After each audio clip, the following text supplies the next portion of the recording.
A pleasant day to everyone. I am Julian BUSLON, and for our topic, I'm going to tackle about their kingdom came. So despite the British help, the modern kingdom of Saudi Arabia was almost entirely the creation of King Abdul Aziz ibn Saud in 1882 to 1953.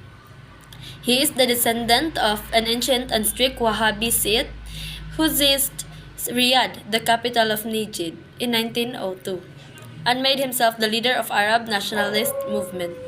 So King Abdul Aziz waged of civil war against Sharif Hassan, who had founded the King of Hijaz in 1901, calling himself the King of Arabs. So ang maong internal conflict nila lasted from how many years, and King Saud won. So in 1932, he was proclaimed king of the Saudi Arabia, and the country joined the Arab League on 1945. And they took part in the first Arab-Israeli War in 1948 to 49, but refused to join the other wars directly. So now let's go to the topic of the oil factor.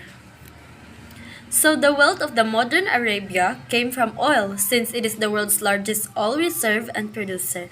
So we all know that when we heard the country of Arabia, mabutod sa itong hunahuna nga abundant sila og oil kay mo'y nakaangin nga ning bloom ilang economy.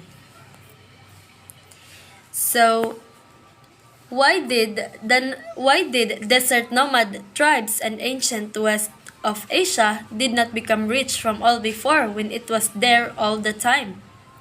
The answer is they did not know how valuable it was.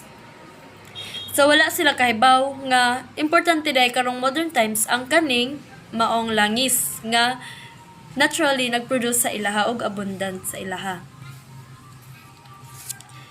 So during the 20th century, mass production of automobile by Henry Ford and the invention of gasoline cracking process made petroleum oil crude into the most valuable source of energy. So tungod kay nagka-advance ang atong technology, daghan nag mga factory, technologies, mga innovation nga gigama, of course, dako og part ang matabang sa maong oil para sa pag-function atong mga makinaha or atong mga teknolohiya. So this is why today's largest multinational oil companies like Exxon, Shell, British Petroleum, Chevron, and Total Western, sumuni ang mga largest company nga nagproduce og oil. So this is also why the Middle Eastern countries, especially the Saudi Arabia, are now global political players and aspiring to be world superpowers. So, after oil was discovered in 1982 in Bahrain, the Saudi rulers negotiated to California, so-called today's Chevron, to drill in country's east coast to near the Gulf. In 1936, the Texas oil company called Texaco acquired 50% interest in SoCal, and their joint venture became the California-Texas Oil Company, later called Caltex. And the Kazakh monopoly became the Arabian-American oil company called Aramco. The world's largest oil refinery complex at Ras Tanura began operations, and still later, a Trans-Arabian pipeline linked the eastern province of Lebanon and the Mediterranean Aramco. So the Ghawar and Safanaya fields were the largest on the shore and offshore oil fields in the world. So in 1961, the LPG natural gas was produced. So ani na ni-emerge ang LPG gas. Later, in 1980, they bought out the Americans and acquired the company 100%, changing its name to Saudi Aramco. So it is now a state-owned company, national company of Saudi Arabia, the largest oil corporation in the world, and considered to be the world's most profitable business. Petron, it is the Philippines used to be its subsidiary. So now let's go to the Saudi government. So the Saudi rulers came from the Wahhabi inner circle, passing the crown to a brother and a half-brother upon the decision in secret of the circle of princes in the family. So, ang decision nila sa pag-elect og another ruler is through kanang family dynasty, pasa-pasa ra ang corona, depende sa decision. And there is no democracy. There is tolerant. Saudi Arabia was an absolute monarchy. So because of its power and stability, the Saudi monarchy is the envy of the Arab monarchies. Because the king of Brunei said that he wants to copy the Saudi example of government for his own. So murag nasuya ang Saudi nga ang king sa Brunei sa system sa Saudi. So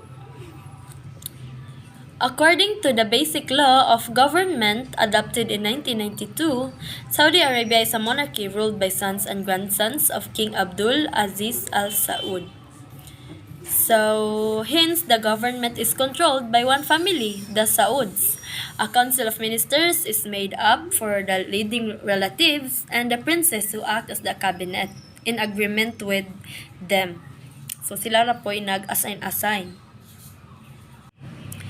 So, the king makes laws and treaties, but there is no election and no other political parties. There is no legislature. So, some local elections were held, but openly for male citizens.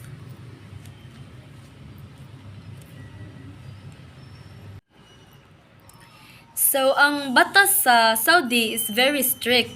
And ilahan ang gibase sa ilahang Sharia or Muslim law. Ilang gibase sa Muslim law following the Quran religious commandments. So, di ba, ang Quran religious commandments is if nangabit ka, putlan kag o, if nangawat ka, ang exchange mo na is putlan kag kamot. And motong ang ilahang lugar ron is as a result of sa higpit nila nga rules, as a result adto is ubos ilahang crime rate. So now let's go to the foreign policy. So Saudi Arabia, being the cradle of Islam, is committed to spreading the Sunni Islam by funding the construction of mosques and Muslim schools around the world.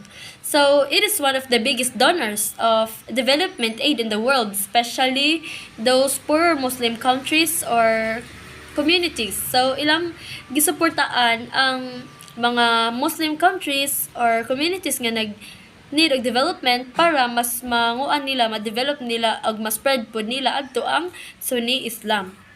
So they hate and fear Iran, the center of Shiite Islam, the rival Islamic missionary country. So di ba ang ilahang kontra is ang ilahang ka-rival is ang Shiite man, kay Sunni man sila ang Shiite.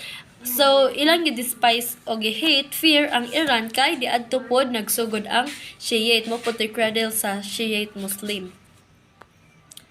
So the Saudi Arabia can play power politics using oil money, military connection, strengths, or international connections. So they joined US-led forces into war against Iraq and the Desert Storm to liberate Kuwait. They hosted the royal family of Kuwait and refugees during the war. So because of their oil money, dako kayog tabang ang kaabundan nila sa oil for their economy and for their country to be powerful kay tungod adto kanang naay makakumpit sila and equip pod sila og mga gamit og kakayahan pag-abot sa mga gera-gera sa mga war, because dili man jud mo function ng mga makina diha, makagamag mga unsa diha kung wa ning oil, and mahal pod ni maong ding dato yun sila og mas na powerful sila tungod sa oil. In 1973, the Saudis lead an organization of petroleum exporting countries or OPEC. the cartel of oil-producing states in using the oil as a weapon of the Arab-Israeli conflict. Although they stopped joining the wars on the Israeli after 1948, the Saudis have given moral support to other Arabs.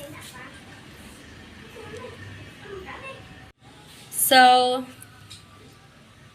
Saudi's main preoccupation is to protect the price of oil gas against market fluctuations, to protect their vast asset and financial reserve.